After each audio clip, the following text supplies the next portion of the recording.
kerasa nih, sudah hari Minggu dan jam sudah menunjukkan pukul 10 pagi. Waktunya apa ya Kak Angel? Waktunya beribadah kepada Tuhan dong Kak Karin. Nah, gimana adik-adik udah siap kan beribadah kepada Tuhan? Pastinya. Yuk sekarang kita awali ibadah sekolah minggu kita dengan berdoa. Terima kasih Tuhan, terima kasih buat berkat yang Tuhan sudah beri kepada kami di pagi hari ini. Tuhan, sebentar kami mau ibadah sekolah minggu. Tuhan yang pimpin kami dari awal, pertengahan, hingga akhirnya. Di dalam nama Tuhan Yesus kami telah berdoa dan mengucap syukur. Haleluya. Amin. Amin. Kak Karin, dulu waktu kita offline kan ada lagu pujian yang biasanya kita nyanyiin waktu nyambut adik-adik ke gereja dulu. Ingat nggak lagunya apa? Apa ya Kak Angel? Itu loh, halo-halo kawanku semua. Oh iya, ingat. Iya, yuk kita pujikan.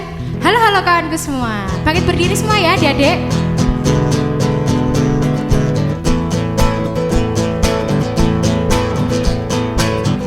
Yuk tepuk tangan.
Dengan apa sih kita bisa memuji, kita bisa melayani Tuhan?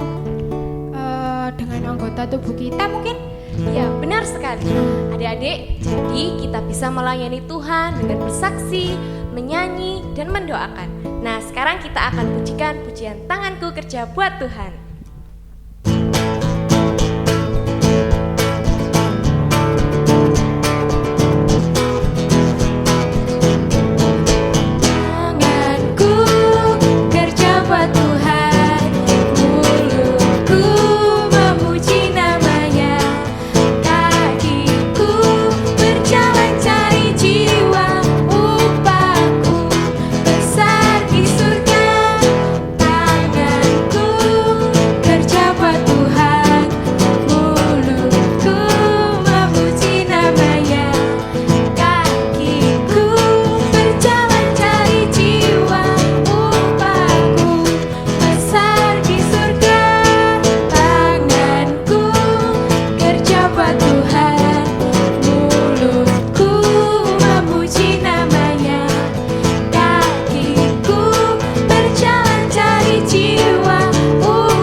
Tuhan itu terbatas umur nggak sih?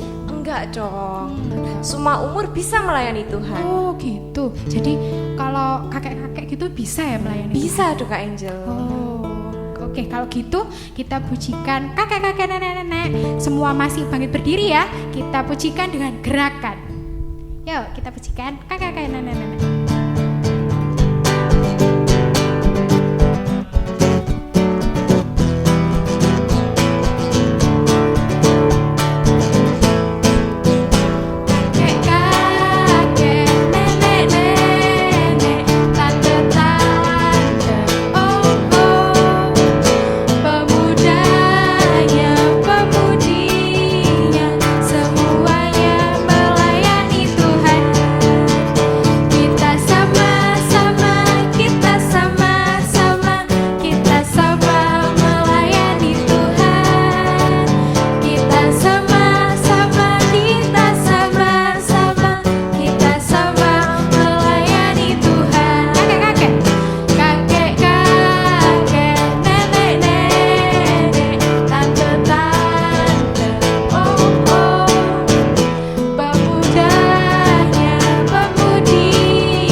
capek belum ya Kak?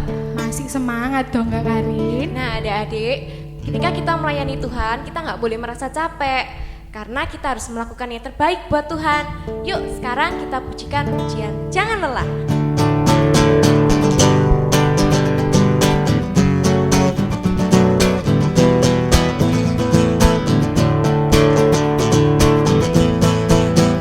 Tiada lelah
Puji Tuhan. Sekarang waktunya kita memberikan persembahan untuk Tuhan. Sekarang yang uang persembahannya belum disiapin, sekarang diambil dulu, disiapin, sekalian kotaknya juga. Kita akan berdoa untuk persembahan. Oke, doa akan dipimpin oleh Kak Angel. Oke, aku pimpin ya. Ya Yesus, terima kasih Tuhan atas kesempatan-Mu, kami bisa memberikan yang terbaik Tuhan. Kami berdoa Tuhan, apa yang kami berikan, apa yang kami persiapkan, apa yang kami persembahkan untuk Engkau layakkan persembahan kami, agar kami bisa menyenangkan hati-Mu dan bisa berkenan di hadapan-Mu Yesus. Terima kasih Tuhan, kami ingin mempersembahkan yang terbaik untuk-Mu. Dalam nama Tuhan Yesus kami telah berdoa dan bersyukur. Haleluya, amin. Kita pujikan hidup ini adalah kesempatan.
Hidup ini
mari dengan sungguh-sungguh memuji dan menyembah Tuhan.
kami akan mendengarkan sedikit tentang firman-Mu Tuhan. Engkau berikan kami hikmat, Engkau bukakan kami telinga yang lebar-lebar Tuhan untuk mendengarkan firman-Mu. Engkau urapi kami, Engkau berikan kami hikmat, Engkau berikan kami mengerti Tuhan akan firman-Mu. Dalam nama Tuhan Yesus kami telah berdoa dan mengucap syukur. Haleluya. Amin. Shalom adik-adik, selamat berjumpa di dalam kasih Tuhan kita Yesus Kristus. Puji nama Tuhan. Pujian yang telah kita pujikan tadi begitu membawa kita semakin dekat kepada Tuhan. Bagaimana kita mau mempersembahkan tubuh kita, kehidupan kita, segenap apa yang ada pada kita untuk kita mau menyenangkan hati Tuhan. Kita bawa menjadi suatu persembahan yang harum hanya untuk Tuhan. Mari adik-adik. Adik-adik ingat minggu kemarin kita berbicara tentang apa? Firman Tuhan minggu kemarin tentang seorang yang berbagi kasih, berbagi berkat bagi banyak orang. Siapa namanya? Barnabas, betul. Puji nama Tuhan. Kalau adik-adik masih ingat, mari kita buka Alkitab kita Kita buka di dalam Perjanjian Baru, kitab Kisah Para Rasul pasal yang ke-6, ayat yang pertama sampai dengan ayat yang kelima. Kita akan baca bersama-sama. Di sini saya akan membaca bergantian dengan teman kita, Tre. Kita akan baca dari ayat pertama dari Kisah Para Rasul 6 ayat yang pertama sampai dengan ayat yang kelima. Puji nama Tuhan. Beginilah firman Tuhan berbunyi. Pada masa itu, ketika jumlah murid makin bertambah, timbullah sungut-sungut di antara orang-orang Yahudi yang berbahasa Yunani terhadap orang-orang Ibrani, karena pembagian kepada janda-janda mereka diabaikan dalam pelayanan sehari-hari. Ayat yang kedua. Berhubung dengan itu, ke-12 rasul itu memanggil semua murid dan berkumpul dan berkata, kami tidak merasa puas karena kami melalaikan firman Allah untuk melayani meja. Nah, diulang lagi, Tre. Berhubung dengan itu, ke-12 rasul itu memanggil semua murid. Ya, perhatikan. Berkumpul Dan berkata, kami tidak merasa puas. Perhatikan. Terus?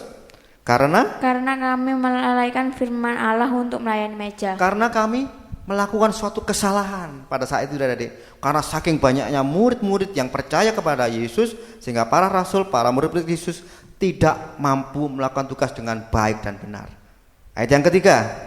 Karena itu saudara-saudara, pilihlah 7 orang dari antaramu yang terkenal baik dan yang penuh roh dan hikmat. Lalu supaya kami mengangkat mereka untuk tugas itu. Ayat yang keempat. Dan supaya kami sendiri dapat memusatkan pikiran dalam doa dan pelayanan firman. 5. Usul itu diterima baik oleh seluruh jemaah. Lalu mereka memilih Stefanus, seorang yang penuh iman dan Roh Kudus, dan Filipus, Prokorus, Nikanor, Timon, Parmenas, dan Nikolaus, seorang penganut agama Yahudi dari Antioquia. Begitulah firman Tuhan pada saat ini. Adik-adik sekalian, di sini disebutnya bahwa ada suatu kondisi, situasi yang membuat mereka harus memperbaiki diri. Loh, kenapa kita harus memperbaiki diri? Karena kita adalah manusia. Manusia adalah ciptaan Tuhan yang dikhususkan bagi Tuhan. Tidak seperti ciptaan yang lain. Kalau dari lahir mereka makan, minum terus tanpa bisa melakukan suatu kegiatan yang lain. Kalau ciptaan Tuhan yang namanya manusia, dipersiapkan Tuhan untuk melayani Tuhan. Siapa Tuhan itu? Tuhan yang menciptakan manusia. Hanya manusia yang bisa memuji Tuhan. Hanya manusia yang bisa merawat segenap bumi ini. Hanya manusia yang diberikan kepercayaan oleh Tuhan untuk menjaga bumi ini. Terlebih indah di dalam rencana Tuhan, yaitu menjadi berkat bagi banyak orang dan bagi banyak makhluk. Begitulah adik-adik pada saat itu, di mana ke-12 rasul merasa kewalahan. Ada tugas-tugas yang terbengkelai atau tidak dilakukan. Biasanya mereka berbagi kasih dengan para janda-janda. Ada tahu janda? Adalah ibu-ibu yang sudah ditinggal oleh suaminya. Dia harus bekerja sendiri, mencari makan sendiri, merawat anaknya sendiri, harus mengurus rumahnya sendiri. Adalah janda-janda adalah orang yang sangat menjadi perhatian para rasul pada saat itu. Mereka harus diberikan support, harus diberikan makan, minum. Mereka harus dibantu untuk memperbaiki rumah mereka. Banyak sekali keperluan. Dan saat murid bertambah banyak, 3.000 orang kewalahan. Petrus kewalahan, Yohanes kewalahan, Matius kewalahan, semua kewalahan. Ketika mereka berkumpul, mereka mengadakan suatu pelayanan baru, yaitu apa? Memilih 7 orang untuk membantu mereka di dalam memperhatikan keberadaan dari orang-orang di sekitar mereka yang membutuhkan pertolongan, yang membutuhkan bantuan, yang membutuhkan nasihat. Adik-adik pernah enggak melihat lingkungan kita sekitar? Adakah di depan rumah kita, di dekat sekolah kita, di jalan di mana kita berjalan, atau di mana di dalam rumah mungkin adik-adik kita lihat mama kita, bapak kita, kakek nenek kita, adik kita, kakak kita. Apakah ada suatu kekurangan di situ? Banyak. Setiap manusia yang hidup akan diikuti dengan banyaknya kebutuhan dan ketidakmampuan. Apa itu ketidakmampuan? Gak bisa. Anak bayi ketika lahir, ketika umur 1 hari 2 hari, mereka nggak bisa makan sendiri, adik-adik. Kalau kita punya adik kecil, lihat ketika mereka kecil, ketika dia kecil, apa yang dia lakukan? Hanya apa? Siapa yang tahu? Angkat tangan. Menangis. Pertama. Kedua apa? Apa ya bisanya anak kecil itu? Tidur. Apalagi? Oh itu pipis dan buang air besar. Iya kan? Hanya sedikit sekali yang kemampuan yang dimiliki oleh seorang manusia yang namanya BAYI, bayi. Seperti kita, pada saat kita bayi, kita tidak bisa apa-apa. Kita sangat membutuhkan orang lain. Kalau adik bayi mau makan, lapar, ya kan? Apa yang dilakukan? Hanya minta pertolongan. Ketika dia pipis, ngompol, apa yang dilakukan? Menangis lagi. Banyak sekali kebutuhan di sekitar kita yang harus menjadi perhatian kita. Loh aku enggak punya adik bayi, tapi kita kan punya keluarga, kita kan punya rumah, kita kan punya tetangga. Apa yang bisa kita lakukan untuk mereka? Kita lihat mama kita, ketika jam 6 pagi, mama sudah menyiapkan apapun keperluan kita. Mulai dari apa? Mengisi air bak mandi, iya kan? Menyapu rumah, menata sandal yang ada di depan rumah kita, membersihkan rumah kita. Merawat siapa lagi? Merawat papa kita, merawat kakak adik kita. Banyak sekali kebutuhan yang harus menjadi perhatian bagi murid-murid Yesus. Siapa itu murid Yesus? Para rasul. Juga kita adalah murid-murid Yesus. Allah inginkan kita menggunakan apa ini? Panca indera kita untuk merasakan apa yang harus kita kerjakan. Siapa di sini yang mau diberkati Tuhan? Angkat tangan. Semua diberkati Tuhan, mau. Aku mau. Siapa yang mau kaya? Aku mau, ya kan? Siapa yang mau badannya sehat? Aku mau. Apalagi sekarang ketika corona melanda dunia, apa yang dibutuhkan manusia? Kesehatan. Lebih dari itu, Tuhan katakan apa? Keselamatan. Mereka enggak mau sehat tapi mati. Mereka ingin diselamatkan. Tuhan, selamatkan aku. Begitu pula ketika Yesus ada di dalam dunia. Banyak orang meminta pertolongan. Tuhan, berkati aku ingin sembuh. Yang lumpuh pun mereka berteriak, Tuhan tolong aku. Yang pendarahan pun seorang wanita pendarahan, dia nggak bisa mengejar Yesus. Dia hanya berkata di dalam hatinya, ketika aku memegang jubah Tuhan, ujungnya tok, mek didik, aku akan sembuh. Itu artinya apa adik? Kita harus memiliki iman kepada Kristus. Loh aku nek di rumah itu dibantu mama. Aku boleh nggak beriman kepada mama? Imannya harus tetap kepada Kristus. Tetapi rasa hormat kita kepada Tuhan harus kita wujudkan kepada manusia. Siapa itu paling utama? Orang tua kita, kakak adik kita, tetangga kita. Rasa hormat kita kepada manusia lain adalah rasa hormat kita kepada Sang Pencipta, adik-adik. Sama dengan para rasul pada saat itu. Mereka kewalahan, aku enggak bisa. Biasanya ibu itu yang di ujung gang itu biasanya kita kasih beras ya sama para rasul. Mereka urunan, mereka sumbang beras, mereka kasih uang, mereka kasih apa kebutuhan mereka. Saat ini kok banyak enggak dikasih makan. Ibu ini, Tuan Petrus, saya kemarin belum dikasih gula saya habis. Saya kalau masak itu anyep, enggak ada rasanya. Ada yang seperti itu mungkin. Dan para rasul menyadari keberadaannya, aku enggak mampu. Aku harus minta pertolongan. Ketika mereka rapat, mereka bertemu, mereka ngomong apa? Kita harus mengangkat 7 orang untuk membantu pelayanan ini. Artinya apa? Kita nggak bisa hidup sendiri. Ketika Kristus disalib, apa dari yang dilakukan? Dia tangannya terbuka kedua arah, ke kanan dan ke kiri. Artinya tubuh Kristus pasti membutuhkan bagian-bagian yang lain. Mungkin katakan, aku nggak bisa opo-opo, tapi aku cuma bisa bantu mama beli beras ya, aku boleh ya om ya gitu, boleh. Aku nggak bisa berani keluar rumahku jalan gawede, aku nggak berani. Tapi aku bisa membersihkan kamar mandi om, boleh ya om, boleh, bagus sekali. Itu adalah wujud dari kita memperhatikan kebutuhan sidang jemaat Tuhan. Papa mama itu adalah jemaat Tuhan, kita adalah jemaat Tuhan. Teman-teman kita juga jemaat Tuhan yang sangat memerlukan perhatian dari kita. Kita memperhatikan dari mana? Pertama, dari mata dan telinga. Loh Om, orang kena apa matanya 2, telinganya 2, tapi mulutnya kok 1 ya Om? Kira-kira apa adik-adik? Supaya kita banyak melihat dan mendengar. Cukup 1 mulut hanya untuk memuji nama Tuhan. Amin adik-adik. Puji nama Tuhan. Jangan kita banyak mulut dikatakan. Kalau orang di dalam bahasa Sunda banyak mulut artinya banyak ngomong. Banyak omong ya kan? Artinya kita nggak bisa mendengar. Kita ngomong dengan orang, kita tidak bisa mendengar. Kita nggak mengerti maksud Tuhan itu apa. Para rasul mengetahui maksud Tuhan. Pelayananmu gak beres. Itu ibu yang sebelah sana itu, lihatin. Dia gak punya sandal, jalan kemana kemari, kakinya kotor, rumahnya kotor. Bantu dia, beri dia pertolongan. Ada nenek-nenek berjalan di depan para rasul, seberangkan dia. Ada diingat kisah ketika Yesus memberi makan 5.000 orang. Dari mana berkat itu berasal? Oh, dari Tuhan Om, dari Tuhan. Betul. Lewat siapa berkat itu diberikan?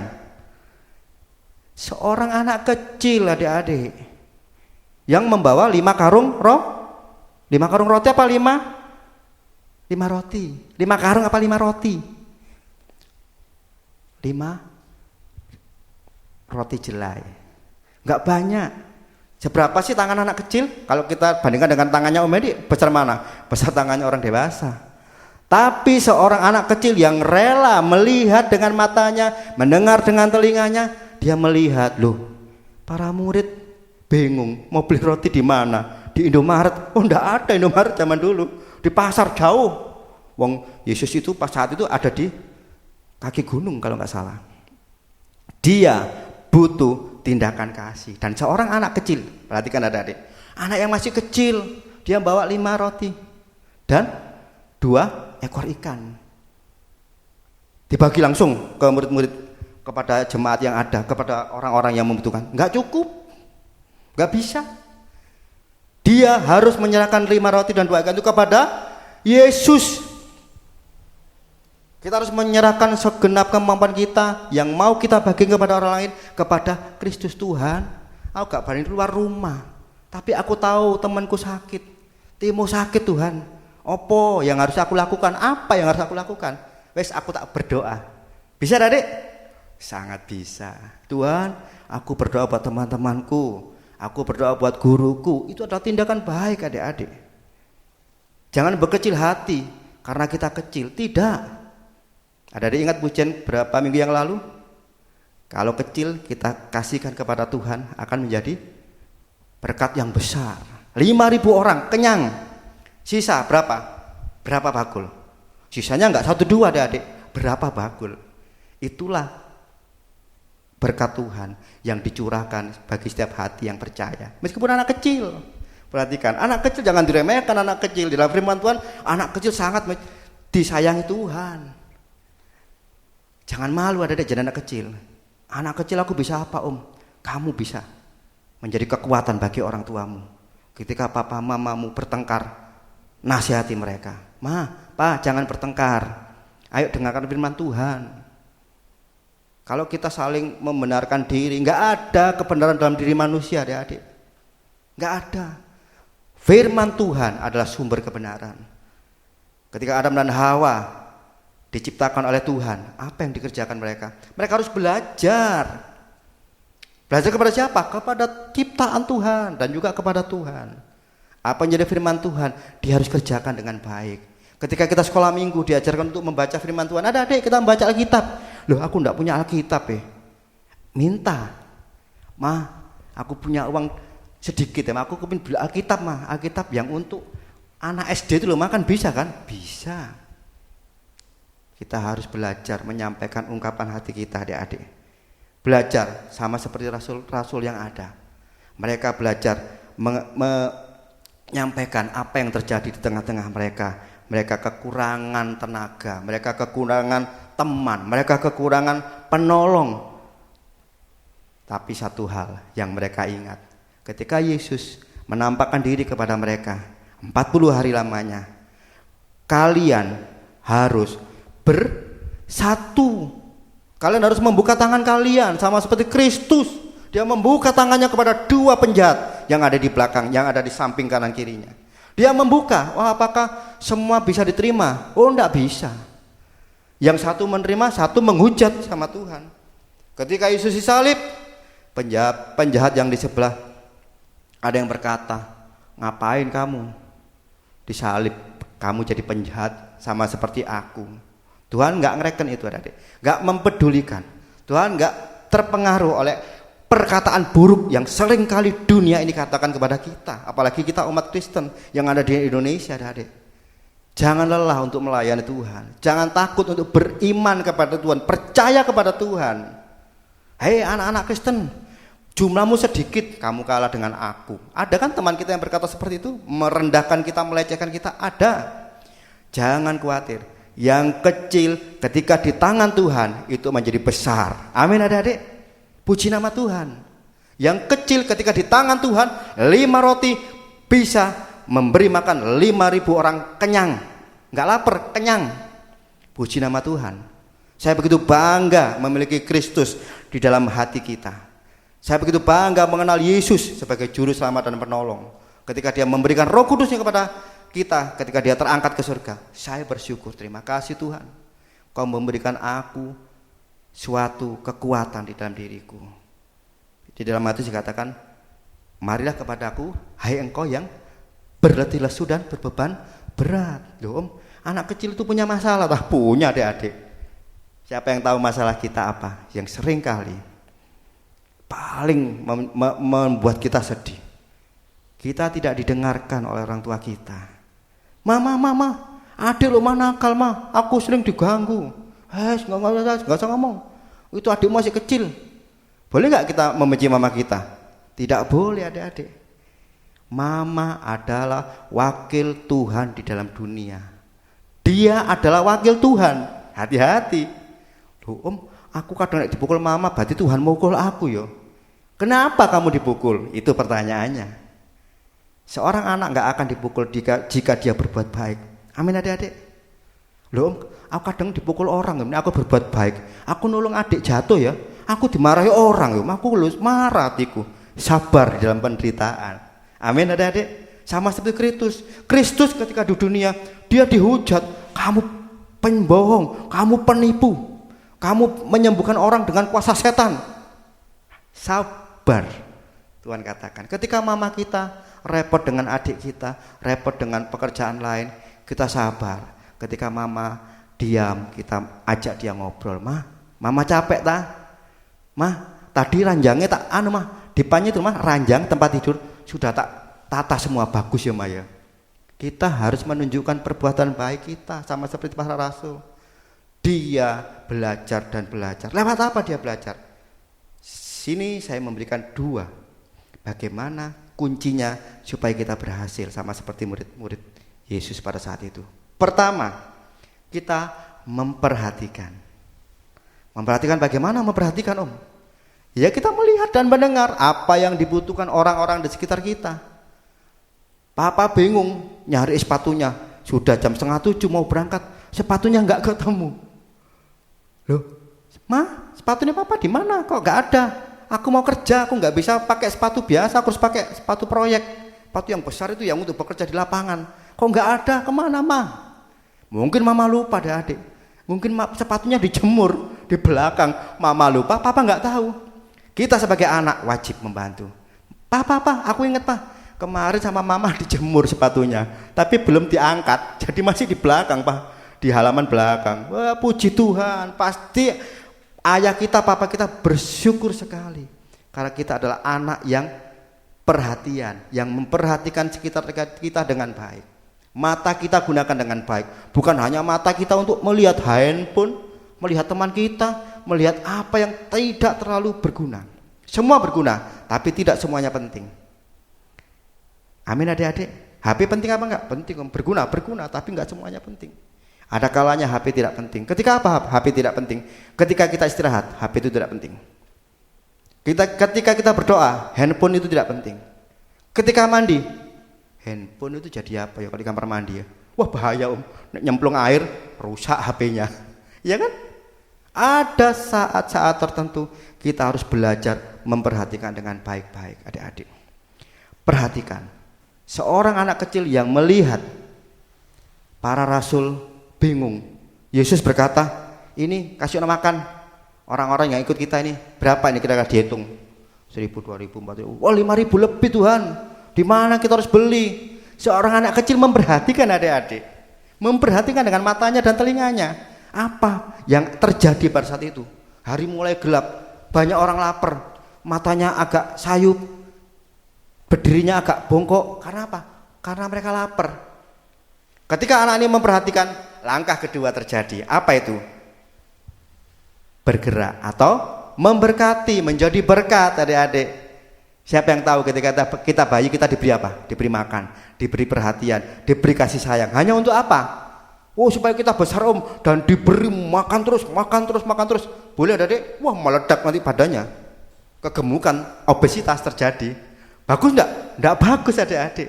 Sesuatu yang berlebihan itu tidak bagus untuk manusia. Oleh karena itu Tuhan katakan, ayo bekerja. Kasihkan rotimu yang 5 itu loh. Ikanmu yang 2 itu loh. Kepada siapa? Kepada itu loh. Pak, siapa itu yang disuruh sama Yesus itu? Pak Simon apa Pak Petrus ya? Kasihkan. Tuhan berbicara dalam hatinya. Lalu apa yang dia kerjakan? Dia melangkah. Om, saya punya 5 roti loh sama 2 ikan. Bisa tadi bagi untuk 5.000 orang. Mungkin dalam hati kita cukup enggak ya? Tanda tanya kan ya? Tanda tanya besar. Tapi ketika Yesus melihat anak itu, wah, dia bangga sekali. Ada seorang anak yang dengar-dengaran kepada firman Tuhan. Tidak ada yang mustahil bagi orang yang percaya. Percaya kepada siapa? Kepada teman? Enggak. Tidak ada yang mustahil bagi orang yang percaya kepada Kristus. Ketika corona melanda di sekitar kita, sangat-sangat dekat dengan kita, kita katakan di dalam diri kita, Tuhan, tolong aku, tolong keluargaku, tolong mama papaku yang bekerja di luar, tolong mereka, jauhkan mereka dari sakit penyakit. Mukjizat bisa terjadi? Bisa. Mukjizat bisa terjadi. Mukjizat disediakan hanya untuk orang yang percaya. Ada enggak orang yang enggak percaya? Banyak, adik-adik. Tapi karena Tuhan baik, Tuhan memberkati semua orang. Terlebih indah, memberikan berkat yang luar biasa kepada orang yang percaya kepadanya. Kalian ingat di dalam Roma dikatakan, ketika kita pertama tadi memperhatikan, ketika kita bergerak menjadi berkat, apa yang Roma katakan? Kita lihat di dalam Roma pasal yang ke-12. Pemilik akan bacakan.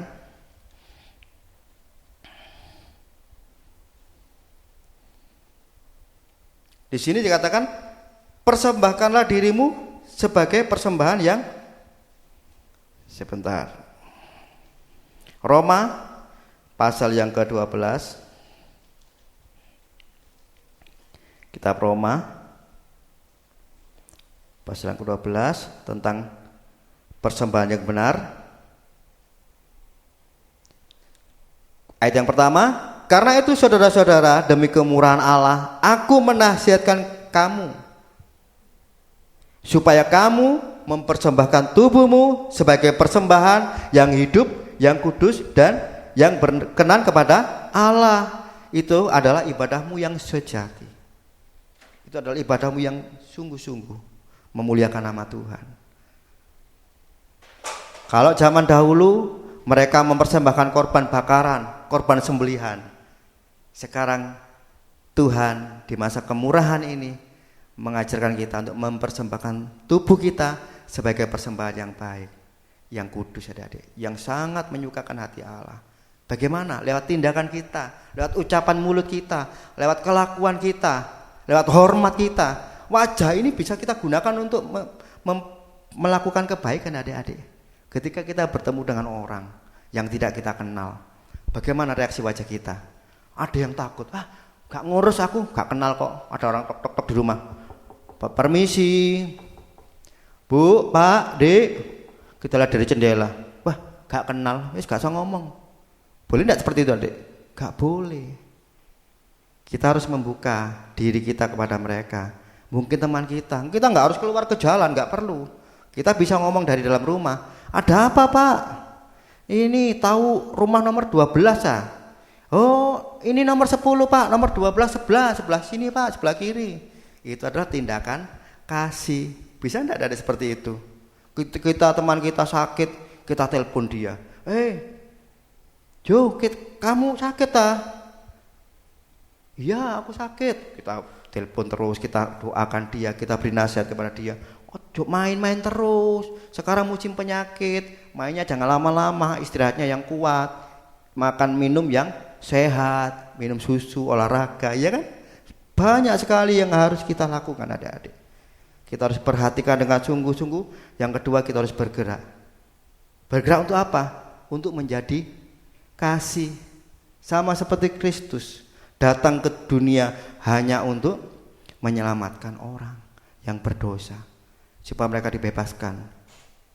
Dia yang tidak berdosa dijadikan persembahan hanya untuk apa?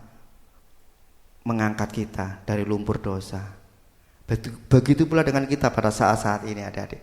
Mari kita menggunakan hidup kita, kata-kata kita, mulut kita, mata kita, wajah kita, senyum kita hanya untuk menyenangkan hati Tuhan. Bisa enggak adik-adik? Puji nama Tuhan. Mari kita tutup Alkitab kita. Kita mau berdoa kepada Tuhan, kiranya senantiasa di masa muda kita tetap bisa melakukan apa yang Tuhan ajarkan kepada kita. Terima kasih Bapa kami dalam surga, segala puji hormat syukur kami naikkan kepadamu untuk setiap kebaikan yang masih Tuhan Kau nyatakan bagi kami, setiap firman yang masih Kau beritakan bagi kami. Terlebih indah pada saat ini Tuhan, di mana Tuhan mengajarkan cinta kasih-Mu untuk dibagikan bagi semua orang. Kami mau seperti 7 orang yang mendapatkan tugas pelayanan, di mana kami boleh melihat sekeliling kami. Bukan hanya diri kami Tuhan, bukan hanya orang tua kami saja Tuhan, tetapi kepada teman kanan kiri kami, tetangga kanan kiri, dan setiap orang yang Tuhan percayakan kami jumpai di dalam hidup kami. Tuhan, terima kasih buat firman-Mu, terima kasih buat kasih setia-Mu, dan terima kasih buat keadaan kami pada saat-saat ini, di mana kami mengalami suatu Tuhan pandemi yang begitu berkepanjangan, tapi kami yakin dan percaya suatu ketika Tuhan akan melepaskan kami dari itu semua, dan kami boleh melakukan kegiatan kami seperti dahulu lagi Tuhan. Kami boleh bertemu tetap muka satu dengan yang lain, membagikan cinta kasih, dan kami bersuka cita karena Tuhan yang menjadi penolong kami. Terima kasih Tuhan, Engkau memberkati mama papa kami, memberkati keluarga kami, Engkau juga memberkati tetangga kami seperti Engkau memberkati kami pada saat-saat ini. Terima kasih Tuhan, berikan kami kesempatan untuk kami senantiasa dapat memperhatikan orang yang ada di sekitar kami, dan juga kami bergerak untuk mengasihi mereka Tuhan.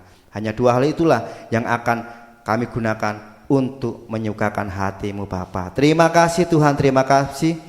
Di kesempatan yang akan datang, berikan kami juga kekuatan untuk kami boleh tetap setia mengikuti ibadah-ibadah yang ada. Terlebih indah dengan orang tua kami Tuhan, dalam setiap ibadah-ibadah online yang diadakan di Ebenezer, kami setiap saat dapat ikut dengan baik Tuhan. Terima kasih Tuhan, memberkati semua kami. Kami terima kasih untuk firman-Mu, hanya di dalam nama Tuhan kami Yesus Kristus kami ucap syukur dan berdoa. Haleluya. Amin. Adik-adik, untuk tugas kita mengenai firman Tuhan ini tentang bagaimana kita berbagi kasih dengan sesama kita, kita mau menugaskan satu tugas untuk kelas kecil sampai kelas Yusak ya. Jadi anak ya, adik-adik membuat video pendek 1 menit aja durasinya, atau 2 menit boleh lah. Kegiatan kita yang kita lakukan untuk membantu meringankan pekerjaan orang tua kita. Mungkin kita merapikan rumah, mungkin kita membersihkan halaman rumah, atau segala sesuatu yang kita kerjakan untuk membantu orang tua kita. 1 atau 1,5 menit saja, gak usah lama-lama. Begitu ya adik, semua mengerjakan tugas yang sama, membuat video dengan durasi 1 sampai 1,5 menit. Pekerjaan yang kita lakukan untuk meringankan tugas orang tua kita. Puji nama Tuhan.